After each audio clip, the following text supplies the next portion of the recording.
Hello everyone. तो आ गया है part 7 MCQ for nursing exams. मैं ऑलरेडी 6 पार्ट्स बना चुकी हूँ जिसमें मोस्ट रिपीटेड क्वेश्चंस मैंने बताए हैं। तो ये पार्ट 7 है। 6 पार्ट्स ऑलरेडी हो चुके हैं। अगर आप चाहते हैं तो आप पीछे जाके वो 6 पार्ट्स देख सकते हैं। मैं रेगुलरली मोस्ट रिपीटेड क्वेश्चंस जो कि नॉर्सेट का एग्ज़ाम हो, चाहे ईएसआईसी का एग्ज़ाम हो, चाहे अदर स्टेट्स के एग्ज़ाम हो, मैं वो क्वेश्चंस रेगुलरली सॉल्व करवा रही हूँ। तो ये पार्ट 7 पे आ चुके हैं हम। आज 7th पार्ट आएगा। इसमें भी नेक्स्ट 25 क्वेश्चंस होंगे। तो जो जो क्वेश्चन आपको नए लगते हैं, जो आपने पहली बार सुने हैं, वो आप एक कॉपी पेन लेके बैठिए ताकि आप उसे लिख पाएँ और उसे रिवाइज कर पाएँ। और एक टिप है जो कि तुम्हें पेपर करते टाइम याद रखनी है कि ऑलवेज तुम्हें क्वेश्चन रीड करना है। क्वेश्चन में अगर रीड करने में टाइम लोगे, मतलब अगर तुमने 1 मिनट में एक क्वेश्चन को करना है तो आधा मिनट क्वेश्चन रीड करने में लगाओ, क्योंकि अगर क्वेश्चन समझ आ जाता है तो तुम इजीली आंसर कर पाते हो, तुम्हें टाइम नहीं लगता, विद इन 10 सेकेंड्स में आंसर तुम कर देते हो। तो क्वेश्चन रीडिंग मस्ट है। तो ट्राई किया करो जब भी तुम एमसीक्यूज करो तो क्वेश्चन पे टाइम दो, ठीक है। तो ये क्वेश्चंस बार बार रिपीट हो रखे हैं और मैं चाहती हूँ कि तुम लोग इसे बार बार देखो और एक कॉपी पेन लेके बैठो, ठीक है। तो विदाउट एनी डिले स्टार्ट करते हैं students with our first question. What is the nursing priority while caring the patient of Parkinson's disease. Nursing priority क्या रहेगी जब हम एक पार्किंसंस डिसीज वाले पेशेंट को केयर कर रहे हैं। पार्किंसंस डिसीज होती क्या है, ठीक है। ये एक डिसऑर्डर है, ठीक है, जिसमें क्या होता है, जो पेशेंट है वो हिलता रहता है, ठीक है। इसमें जो डोपामिन का लेवल है वो ऑलवेज डिक्रीज रहता है, ठीक है। पार्किंसंस डिसीज़ में डोपामिन का लेवल डिक्रीज रहता है। पेशेंट रिजिड रहता है, ठीक है। उसे risk of injury her time रहता है क्योंकि वो सीधा नहीं चल पाता। मास्क लाइक फेस बनता है, मतलब उसके फेस पे ऐसे लगेगा जैसे कि बटरफ्लाईज बनी हुई है, मास्क बना हुआ है बटरफ्लाई जैसा, ठीक है। तो मास्क लाइक फेस बन जाता है उसका। तो जब हम ऐसे पेशेंट की केयर कर रहे हैं तो नर्सिंग की प्रायोरिटी क्या रहेगी। तो हमारे पास ऑप्शन है, हम उसकी सेफ्टी का ध्यान रखेंगे, वायलेंस का ध्यान रखेंगे, ऑल्टर्ड न्यूट्रिशन का ध्यान रखेंगे, कि पेटेंट एयरवे का ध्यान रखेंगे।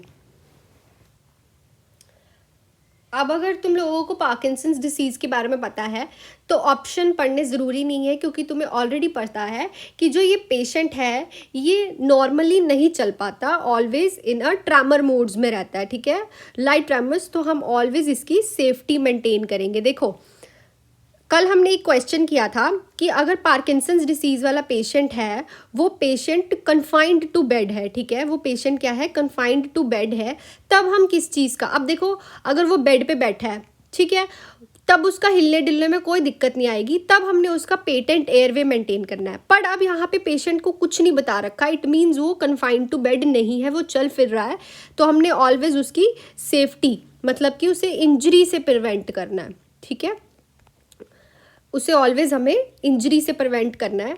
और this is the nursing priority. Then हम उसका एयरवे मेंटेन करेंगे, ठीक है।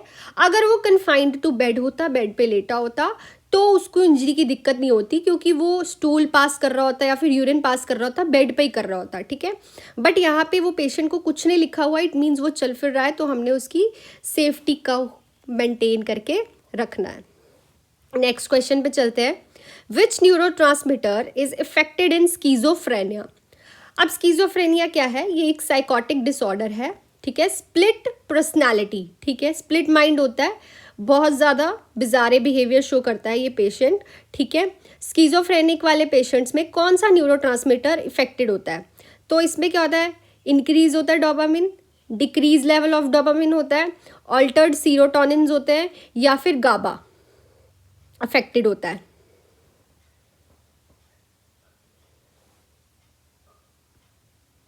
तो जो स्कीजोफ्रेनिया वाला पेशेंट है उसमें इंक्रीज होता है डोपामिन का लेवल, ठीक है। डोपामिन का लेवल किस में इंक्रीज होता है, स्कीजोफ्रेनिया में। डिक्रीज डोपामिन का लेवल अभी मैं पढ़ा के आई हूँ किस में होता है, पार्किंसंस डिसीज में। ऑल्टर्ड सीरोटोनिन किस में होते हैं, हमारे डिप्रेशन में। ये याद रखना, मोस्टली लोग क्या करते हैं, डिप्रेशन में लिख देते हैं लोअर लेवल ऑफ डोपामिन, नहीं, डिप्रेशन में ऑल्टर होते हैं सीरोटोनिन, सीरोटोनिन का लेवल क्या होता है, डिक्रीज होता है। गाबा किन में होते हैं, एंग्जाइटी डिसऑर्डर्स में, जैसे कि ओसीडी हो गया, ठीक है, ऑब्सेसिव कंपल्सिव डिसऑर्डर, एंग्जाइटी हो गया, ठीक है। तो स्किज़ोफ्रेनिया में क्या होता है, इंक्रीज होता है डोपामिन का लेवल, और इसमें डिक्रीज होता है डोपामिन का लेवल किसमें, पार्किंसंस डिसीज में। ऑल्टर्ड सीरोटोनिन्स होते हैं डिप्रेशन में, गाबा होता है एंग्जाइटी और न्यूरोटिक डिसऑर्डर्स में ऑल्टर। नेक्स्ट क्वेश्चन पे चलते हैं। Which is known as inflammation of fallopian tube, endometritis, vaginitis, salpingitis, cervicitis. तो फैलोपियन ट्यूब की इन्फ्लामेशन को हम क्या बोलते हैं, सेल्फिंजाइटिस। एंडोमेट्राइटिस क्या बोलते हैं, endometrium layer of the uterus की इन्फ्लामेशन को। वेजिनाइटिस किसको बोलते हैं, वेजिनाइटिस में वेजाइना में इन्फेक्शन हो गया, inflammation of the vaginal layer. And cervicitis किसको बोलते हैं, इन्फ्लामेशन इन द सर्विक्स, ठीक है। नेक्स्ट पे चलते हैं। Which hormone is responsible for the hyperemesis gravidism. अब हाइपरमिसिव ग्रेविडिज्म क्या होता है, प्रेगनेंसी के फर्स्ट ट्राइमेस्टर में, मतलब फर्स्ट ट्राइमेस्टर मतलब फर्स्ट 3 मंथ्स में नोजिया एंड वॉमिटिंग होता है एक प्रेग्नेंट वुमेन को। तो इसके लिए रिस्पॉन्सिबल कौन है, उसको हम क्या टर्म बोलते हैं, हाइपरमिसिव ग्रेविडिज्म। तो ये डायरेक्ट क्वेश्चन पे आ सकता है, what is hyperemesis gravidism. What is hyperemesis gravidism, in the first trimester when the pregnant women feels nausea and vomiting, ठीक है। और ड्यू टू विच हार्मोन, तो इसमें पूछा है कौन से हार्मोन रिस्पॉन्सिबल है। ऑप्शन है हमारे पास progesterone, human chorionic gonadotropin, human placental lactogen, relaxin.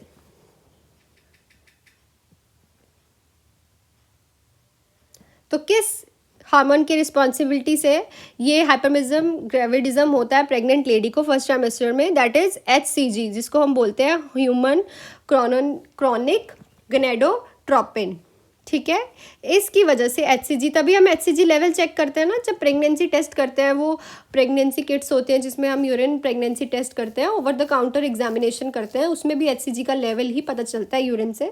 तो ह्यूमन क्रॉनिक ग्रेडोटोपिन हार्मोन जो है उसकी वजह से हाइपरमिसिव ग्रेविडिज्म होता है।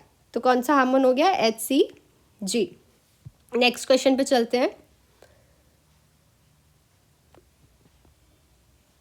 क्वेश्चन है,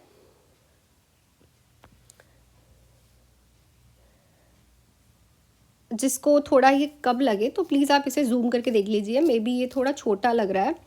तो हम पढ़ते हैं ऐसे। A parental prenatal client with a history of heart disease has been instructed on a home care. एक प्रीनेटल क्लाइंट है, ठीक है, एक प्रेग्नेंट वुमेन है, उसको हार्ट डिसीज़ है और उसको कहा है होम केयर करने के लिए। Which statement of a client would indicates, कौन सी स्टेटमेंट है क्लाइंट की इंडिकेट करेगी कि वो अपनी अंडरस्टैंड कर गई है नीड्स को, ठीक है। तो क्वेश्चन क्या लिखा हुआ है कि एक प्री नेटल क्लाइंट है with the history of heart disease, उसको कहा है कि तूने घर पे ही केयर करनी है। Which statement is made by the client would indicate that the client understand her needs. तो ऑप्शन है हमारे पास, there is no restriction on the people who visited me, I should avoid stressful situation, my weight gain is not important, I should rest on my right side। Prenatal client है, history of heart disease है, उसको कहा है कि home care करनी है तूने। तो कौन सी स्टेटमेंट क्लाइंट की हमें बताएगी कि वो इस चीज़ को समझ गई है।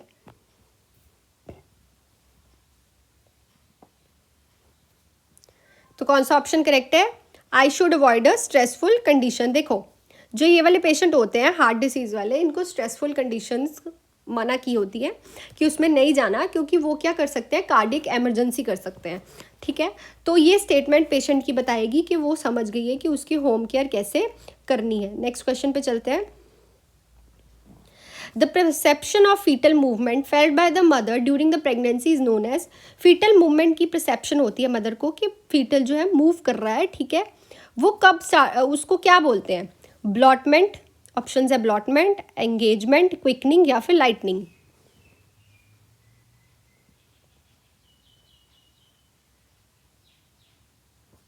तो उसको हम क्या बोलते हैं, क्विकनिंग, ठीक है। बाकी ऑप्शंस भी एक बार देख लेते हैं। ब्लॉटमेंट होती है जब तुम सर्विक्स के ऊपर टैप करोगे ना, तो क्या करेगा, बेबी अप जाएगा और फिर डाउन आएगा, ठीक है। एंगेजमेंट क्या होती है, जब बेबी का हेड पेल्विक एरिया पे एंगेज हो जाता है कि अब जब लेबर होने वाली है, मतलब डिलीवरी होने वाली है, वो लेबर में है, एक्टिव लेबर में है, तो क्या होगा, उसका जो बेबी का हेड है वो एंगेज हो जाएगा properly in the pelvic surface और अ पेल्विक एरिया, मतलब कि सर्विक्स में एंगेज हो जाएगा। लाइटनिंग का मतलब क्या होता है, जब भी जो बेबी है वो ड्रॉप डाउन होगा। Drop down in the sense, पहले बेबी क्या था, अब्डोमिनल कैविटी में था, अब क्या होगा, जैसे ही mother in a positive true labour में आएगी तो वो ड्रॉप हो जाएगा इनटू द पेल्विक एरिया, तो अब्डोमेन जो है वो खाली खाली लगेगा, उसको बोलते हैं लाइटनिंग। ठीक है। वैसे फीटल मूवमेंट मदर को जो फील होती है प्रेगनेंसी में, उनको क्या बोलते हैं हम, क्विकनिंग। नेक्स्ट क्वेश्चन पे चलते हैं। विच of the following vaccine is Contra indicated in the pregnancy? कौन सी वैक्सीन प्रेगनेंसी में कॉन्ट्रा इंडिकेटेड होती है, नहीं दी जाती है? दैट इज, ऑप्शन क्या है हमारे पास, मीजल्स, रूबेला, वेरसेला, टाइफॉइड।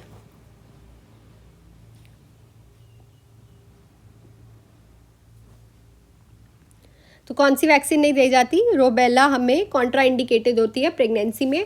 अगर किसी भी वुमेन ने रूबेला ली है तो उसको 3 to 4 मंथ्स के बाद ही कंसीव करना चाहिए, ठीक है, नहीं तो उसके बेबी को रूबेला वैक्सीन इफेक्ट कर सकती है।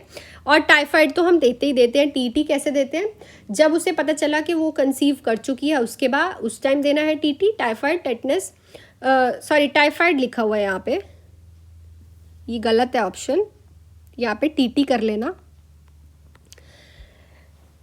टेटनस टॉक्साइड कब दिया जाता है उसे, टीटी, जब वो उसने कंसीव, पहले तो उसको जब पता चला कि वो कंसीव कर चुकी है, ठीक है, उसमें देंगे हम उसको फर्स्ट टीटी। उसके बाद हम उसको 2 मंथ्स के बाद फिर से एक टीटी दिया जाता है, ठीक है, तो 2 बार टीटी दिया जाता है। और रूबेला हम उसको कॉन्ट्रा इंडिकेटेड होता है बिकॉज रूबेला जो है वो एक लाइव वैक्सीन है, और दूसरा अगर रूबेला किसी वुमेन ने लिया है तो वो 3-4 मंथ्स के बाद ही कंसीव करें, नहीं तो वो उसके बेबी को कंजेनाइटल अबनॉर्मलीज कर सकती है। ठीक है, यहाँ टाइफाइड की जगह आप टीटी लिख लेना, ये गलती से टाइफाइड लिख दिया गया है।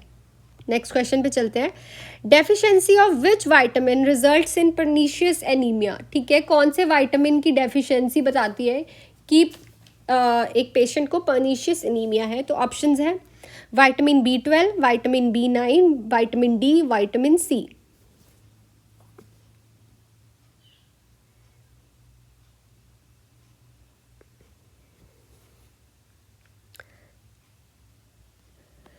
तो किस विटामिन की डेफिशिएंसी पर्नीशियस एनीमिया बताती है? दैट इज विटामिन B12 अगर एक पेशेंट में कम है तो उसको क्या होगा, पर्नीशियस एनीमिया।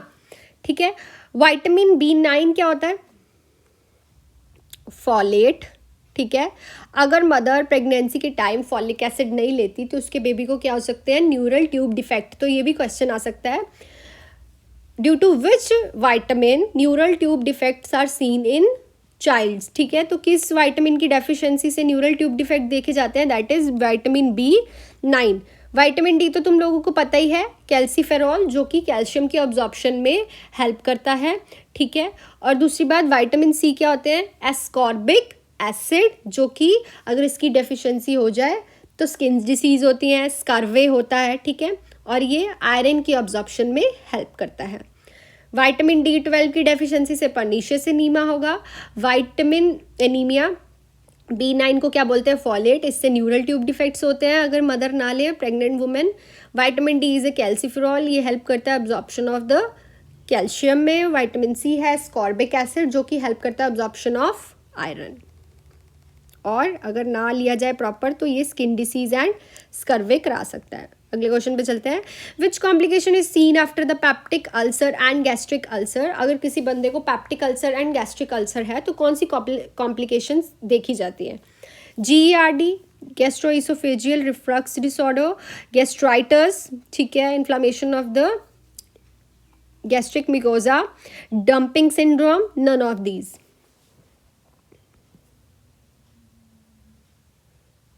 तो कौन सी कॉम्प्लिकेशन है पैप्टिक अल्सर की? That is dumping syndrome. देखो डंपिंग सिंड्रोम क्या होता है, जब हम कोई भी मील ले रहे हैं उसके बाद वो सीधा स्टमक से कहाँ चले जाए, इंटेस्टाइन में, जैसे कि डंप हो गई है। ठीक है, वो स्टमक में रुकती ही नहीं है, वो सीधा जाती है इंटेस्टाइन में। इसको बोलते हैं डंपिंग सिंड्रोम। ये कॉम्प्लिकेशन है peptic ulcer and gastritis ulcer की, और ये उनमें भी देखी जाती है जिनमें गैस्ट्रेक्टमी हो रखी होती है, जिसका स्टमक जो है रिमूवल हो रखा है, या फिर किसी का पायलोरिक जो वो है स्फिंक्टर है उसमें भी कोई उसकी भी ड्यूडिनल की ऑपरेट हो चुका है, ड्यूडिनल रिमूव कर दिया गया है, बिलिरोथ 1 हो रखा है, बिलिरोथ 2 हो रखा है। तो क्या होता है, जो भी हम खाना खाते हैं वो क्या होता है, सीधा कहाँ जाके गिरता है, इंटेस्टाइन में, वो स्टमक में रुकता ही नहीं है। ठीक है, उसको बोलते हैं डंपिंग सिंड्रोम, और ये बहुत बार पेपर में आ चुका है। ये भी आ चुका है, what is dumping syndrome. Dumping syndrome क्या होता है, जब भी हम खाना खाते हैं वो स्टमक में नहीं रुकता, सीधा डंप करता है इनटू द इंटेस्टाइन। ठीक है, तो ये इसकी कॉम्प्लिकेशन होती है, और गैस्ट्रेक्टमी में ये बहुत कॉमन होता है। ठीक है, नेक्स्ट क्वेश्चन करते हैं।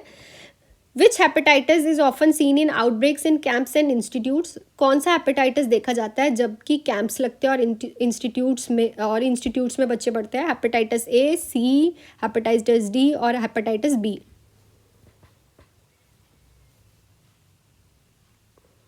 तो कौन सा देखा जाता है, हेपेटाइटिस ए, क्योंकि ये ओरोफिकल रूट से होता है। अगर तुम किसी पे कैरियर के वॉशरूम में चले जाते हो, कोई वैसे ही इफेक्टेड पेशेंट के वॉशरूम में चले जाते हो, या फिर खाना यूज़ कर लेते हो उसका, ठीक है। हेपेटाइटिस सी एंड डी तो सारे क्या किससे फैलते हैं, ब्लीडिंग से। किसी की ब्लीडिंग को आपने टच कर लिया, या फिर किसी का ड्रॉपलेट हो, किसी के ड्रॉपलेट से, मतलब सीरम हेपेटाइटिस बोलते हैं इसे। क्या बोलते हैं, सीरम हेपेटाइटिस। ठीक है, ब्लड, स्लाइवा, इन सब चीज़ों से फैलता है। उसके बाद जो हेपेटाइटिस ए है ये ओरोफिकल से फैलता है, और एक हेपेटाइटिस ई होता है वो भी ओरोफिको रूट से जाता है। नेक्स्ट क्वेश्चन पे चलते हैं।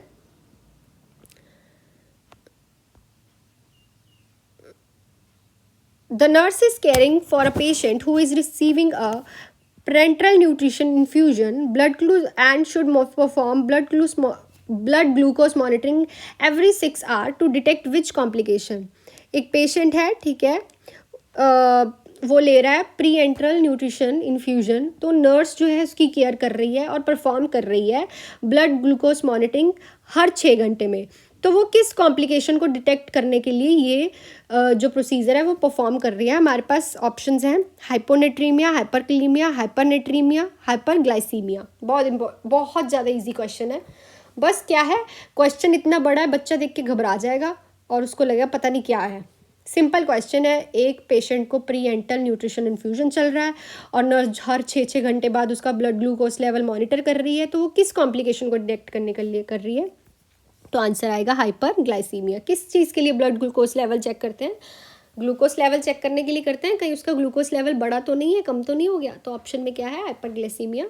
तो ये क्या है, ठीक है, बिल्कुल ठीक है। अगला क्वेश्चन चलते हैं। फिर से हेपेटाइटिस ए का क्वेश्चन आ गया। The most common route of hepatitis transmission, hepatitis A की ट्रांसमिशन मोस्ट कॉमन रूट कौन सा है, by blood transfusion, orofaecal route, by sexual intercourse, by droplet. तो हम अभी पढ़ के आए हैं, that is orofaecal route. Hepatitis E भी ओरोफिकल रूट से ही जाता है, बाकी तीनों जो हैं वो बी, सी, डी के होते हैं। ठीक है, नेक्स्ट क्वेश्चन पे चलते हैं। Intradermal injection is given at a angle of, option है 15 डिग्री, 90 डिग्री, 45 डिग्री, 30 डिग्री। तो किस डिग्री पे देते हैं, 15 डिग्री। और हमने कल ही किया है कि इंटरडर्मल इंजेक्शंस किस चीज़ के लिए दिए जाते हैं, सेंसिटिविटी चेक करने के लिए दिए जाते हैं। ठीक है, किसी भी ड्रग की एलर्जी तो नहीं हो रही पेशेंट को, ठीक है, उसकी सेंसिटिविटी क्या है। ऑलवेज हम एक टेस्ट डोज देते हैं, किस साइड के थ्रू देते हैं, इंटरडर्मल, और कितनी डिग्री पे देते हैं, 15 डिग्री पे। नेक्स्ट क्वेश्चन पे चलते हैं। Medicine use for nausea and vomiting is known as analgesic, antipyretics, या फिर एंटीएमेटिक्स, या फिर एंटीबायोटिक्स।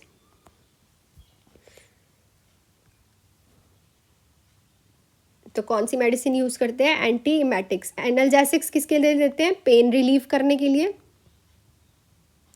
ठीक है। एंटीपायरेटिक्स किसके लिए देते हैं, टेम्परेचर रिड्यूस करने के लिए। और एंटीबायोटिक्स किसके लिए देते हैं, इन्फेक्शन कंट्रोल करने के लिए। और antiemetics for the pain, nausea and the vomiting. ठीक है, नेक्स्ट क्वेश्चन पे चलते हैं। A patient in the ward complains of pain and has redness with swelling at the site of IV, what will the nurse do. एक patient है ward में जो कि कंप्लेन कर रहा है कि जहाँ पे उसकी कैनुला लग गया, आईवी इन्फ्यूजन हो रहा है, वहाँ पे उसको रेडनेस है और पेन है, तो नर्स क्या करेगी? ऑप्शन है स्टॉप कर देंगी इन्फ्यूजन एंड रिमूव करेगी कैनुला, उसको ऑक्सीजन स्टार्ट कर देगी थ्रू नेजल, स्टार्ट करेगी IV and tubing and the solution, क्या करेगी, सॉरी, चेंज करेगी आईवी और सॉल्यूशन चेंज कर देगी, अप्लाई करेगी warm moist pack to the redness area.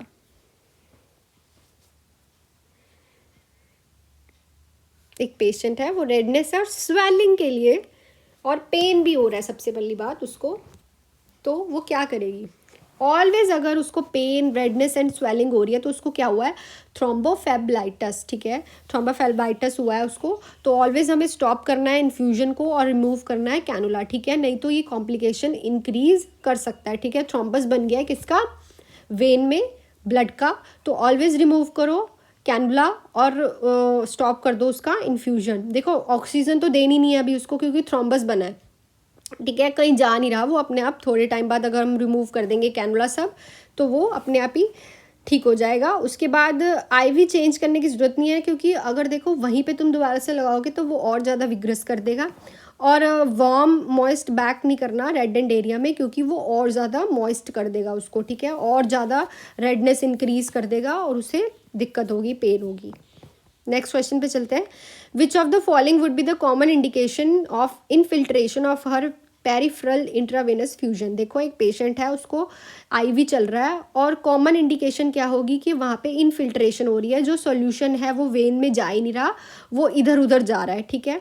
तो ऑप्शन है redness and swelling around the insertion site, blood क्या है, कैनुला में रिटर्न कर रहा है, वापिस आ रहा है, डिफ़िकल्टी हो रही है regulating the flow with gravity, और कूल स्किन होती है distil at the insertion site पे, जो स्किन है वो एकदम कूल है जहाँ पे वो कैनुला लगा हुआ है, आईवी लाइन लगी हुई है। तो बताइए कौन सी इन्फिल्ट्रेशन है इसमें से इंडिकेट करती हुई ऑप्शन?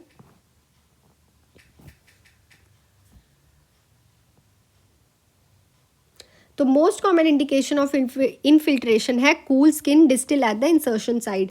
जहाँ तुमने हाथ पे, ये मैं हाथ बना रही हूँ, गंदा सा बन रहा है बहुत ज़्यादा यहाँ पे आईवी कैनुला लगाया, अगर यहाँ पे उसको कूल स्किन फील हो रही है जहाँ पे कैनुला लगा हुआ है, ठीक है, तो वहाँ पे क्या हमें पता चलेगा कि वो इनफिल्ट्रेशन हो रही है, वो वेन में जा ही नहीं रहा है सॉल्यूशन, वो कहाँ जा रहा है, इधर उधर। और हमने पिछले वाली क्वेश्चन में क्या किया है, उसे पेन विद रेडनेस हो रही थी, उसे वहाँ पे वार्मथ फील होगा, ठीक है, तो क्या होगा वहाँ पे? थ्रोम्बोफेब्लाइटिस, फेल्बाइटिस सॉरी। और अगर वहाँ पे कूल स्किन शुरू हो रही है, महसूस हो रही है, तो उसको क्या हुआ है? इन्फिल्ट्रेशन अकर हुई है, ठीक है। तो दोनों में फ़र्क है, ध्यान रखना, क्वेश्चन बहुत इंपॉर्टेंट, क्वेश्चन ध्यान से पढ़ा करो तो अपने आप ही तुम्हें सॉल्यूशन मिल जाएगा उसका, ठीक है।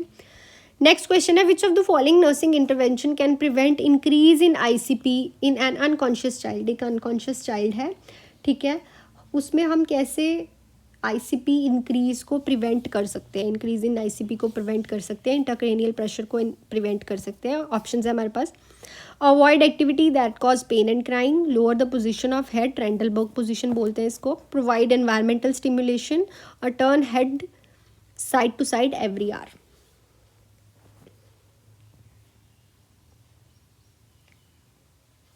तो क्या करेंगे? अवॉइड करेंगे activities that cause pain and crying, क्योंकि उससे क्या होगा, बच्चे का प्रेशर इंक्रीज होगा, ठीक है, प्रेशर इंक्रीज होगा, प्रेशरली क्राई करेगा, प्रेशरली अगर जब उसे पेन होगी तो क्राई करेगा, उससे क्या हो जाएगा, उसका इंटरक्रेनियल प्रेशर इंक्रीज हो जाएगा, तो उससे उसको कोई एक्टिविटी नहीं करने देंगे और ना उसको पेन होने देंगे ताकि वो रोए ना, ठीक है। नेक्स्ट क्वेश्चन पे चलते हैं। When the patient is vomiting in the ward the most important nursing objective is to prevent, एक पेशेंट है वॉमिट कर रहा है वार्ड में, तो नर्सिंग का सबसे इम्पॉर्टेंट ऑब्जेक्टिव क्या रहेगा, क्या प्रिवेंट करना है उसको? ऑप्शन है कि उसकी सूचर लाइन रप्चर ना हो जाए, rupture of suture line, metabolic alkalosis ना हो जाए, डिहाइड्रेशन ना हो जाए, या फिर एस्पिरेशन ना हो जाए।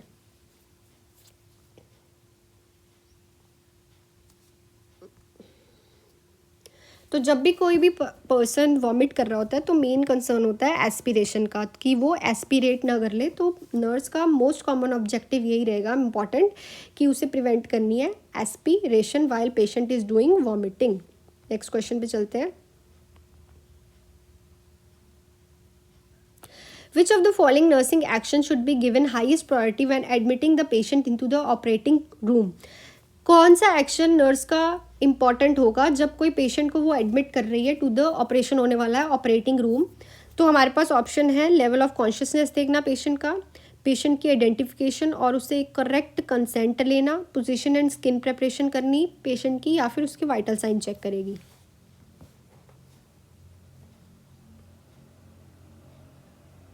तो वाइल डूइंग एनी प्रोसीजर और डूइंग एनी ऑपरेटिव प्रोसीजर, ठीक है, जहाँ वो ऑपरेशन रूम में जा रहा है, तो हमेशा पेशेंट की आइडेंटिफिकेशन और करेक्ट कंसेंट होना चाहिए। ये ना हो कि पेशेंट का आई का ऑपरेट होना है और तुमने वहाँ पे पेशेंट को किसको भेज दिया, ईयर वाले पेशेंट को भेज दिया, ठीक है। तो ऑलवेज उसकी आइडेंटिफिकेशन करेक्ट होनी चाहिए और उससे एक इन्फॉर्म्ड कंसेंट लेना है, ठीक है। ये सबसे ज़्यादा प्रायोरिटी में फर्स्ट आता है। उसके बाद वाइटल साइंस चेक करो, उसके बाद level of consciousness vital science में दिख जाएगी और position and skin preparation and में आती है। Which is a first step of nursing process? Nursing process का फर्स्ट स्टेप क्या है? Assessment, diagnose, planning, implementation.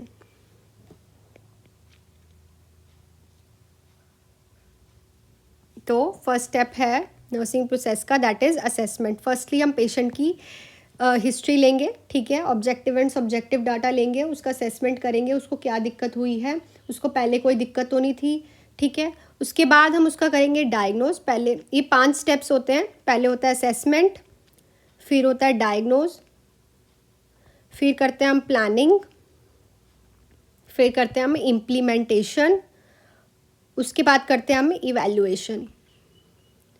Assessment में क्या करते हैं हम?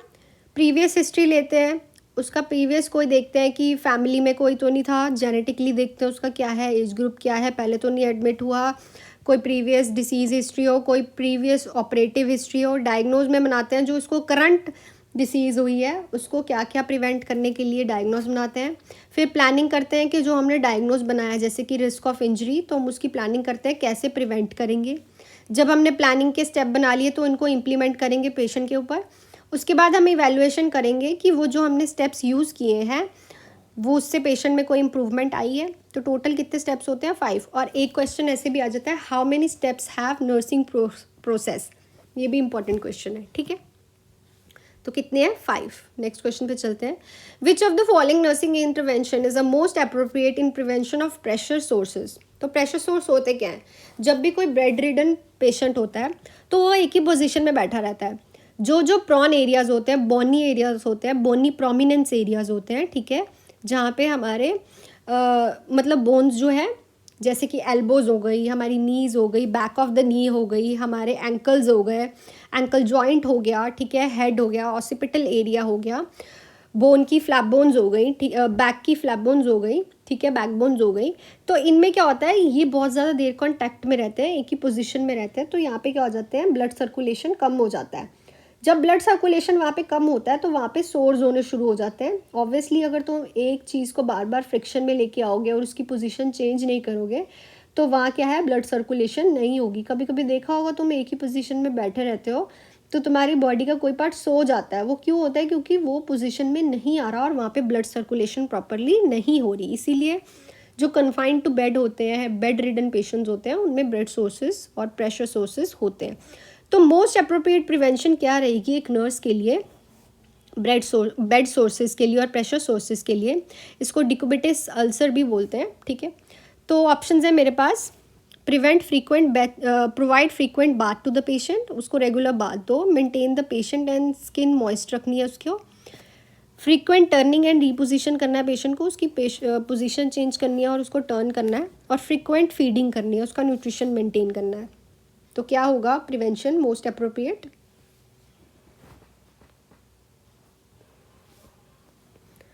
तो क्या करेंगे हम, उसको फ्रीक्वेंट टर्न करेंगे, उसकी रीपोजिशनिंग करेंगे। जो डिकोबिटस अल्सर वाले लोग होते हैं या फिर प्रेशर सोर्स वाले लोग होते हैं, पेशेंट होते हैं, उनको एवरी 2 आवरली रीपोजिशन करते हैं, ठीक है। एवरी 2 आवरली उनकी जो है पोजीशन चेंज करते हैं, ठीक है, ताकि वहाँ पे ब्लड सर्कुलेशन होती रहे, ठीक है। और यूज़ करते हैं एयर वाटर मैट्रेसेस और हार्ड मैट्रेसेस नहीं यूज़ करते, ठीक है, ताकि उनको कोई दिक्कत ना आए। और प्रिवेंट क्या करते हैं हम हमेशा, फ्रिक्शन प्रिवेंट करते हैं। फ्रिक्शन से क्या होता है, लेसरेशंस होते हैं वहाँ पे, ठीक है। तो ये था प्रेशर सोर्सेज। प्रेशर सोर्स का अगर आप चाहते हो मैं टॉपिक आपको इलेबोरेट करूँ तो आप कमेंट सेक्शन में लिख दो, मैं उसकी एक अच्छी सी वीडियो बना दूंगी ताकि आप इसके बारे में क्लियर हो जाओ, बिकॉज इसके पेपर में बहुत सारे क्वेश्चन आते हैं, ठीक है। नेक्स्ट क्वेश्चन पे चलते हैं। The carotid pulse should be checked for, time है 15 से 20 seconds, less than 5 second, 5 to 10 seconds, 10 to 15 seconds. ये हम पहले भी क्वेश्चन कर चुके हैं एक पार्ट में। इस तरह से नहीं किया था, वो किसी और तरह से किया था, बट मैंने ये एक्सप्लेनेशन दे दी थी।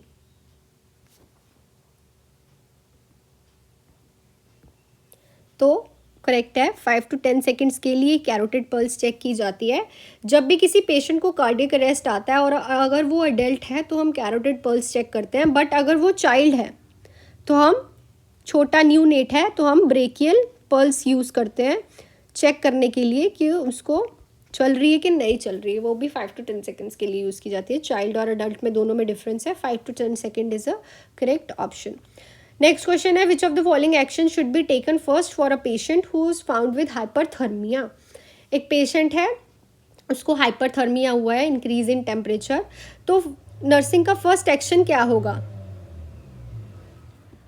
तो ऑप्शंस हैं हमारे पास, undress the patient, remove patient from the hot environment, position the patient in a comfortable position, use, यहाँ पे आना है, use tepid water as a mist spray.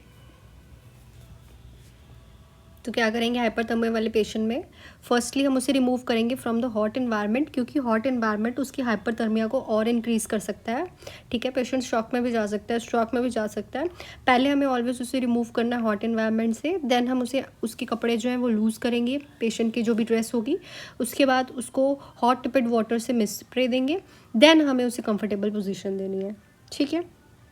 Next question पे चलते हैं। क्या कह रहा है पेशेंट हमारा, patient complains of pain, muscle spasm and resistance while doing a range of motion, ROM exercise करते हुए पेशेंट हमें कंप्लेन कर रहा है कि उसे पेन हो रही है, मसल स्पाज्म हो रहा है और रेजिस्टेंस फील हो रहा है। तो इनमें से कौन सा मोस्ट अप्रोप्रिएट एक्शन है इस सिनेरियो को नर्स करेगी, ठीक है। नर्स क्या करेगी ऐसे पेशेंट के लिए, तो हमारे पास ऑप्शंस हैं, असेस डिग्री ऑफ पेन, ठीक है, स्टॉप कर देगी एक्सरसाइज, या फिर एडमिनिस्टर करेगी पेन की मेडिकेशन, या कॉल करेगी फिजिशियन को। तो इनमें से वो क्या चीज़ करेगी, अप्रोप्रिएट एक्शन क्या रहेगा।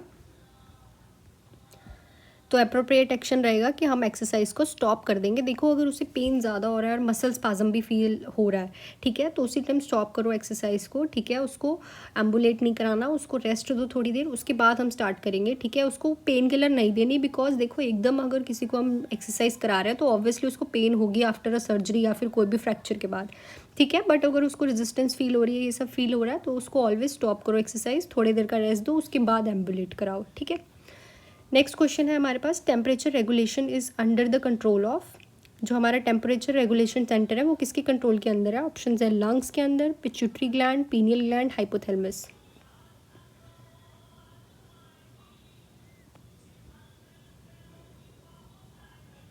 तो किसके अंडर है, hypothalamus is a temperature regulation centre, इसको बोलते हैं हम टेम्परेचर रेगुलेशन सेंटर, ठीक है। Hypothalamus is a temperature regulation centre. So thank you guys for your love and support, and we'll see you in the next video.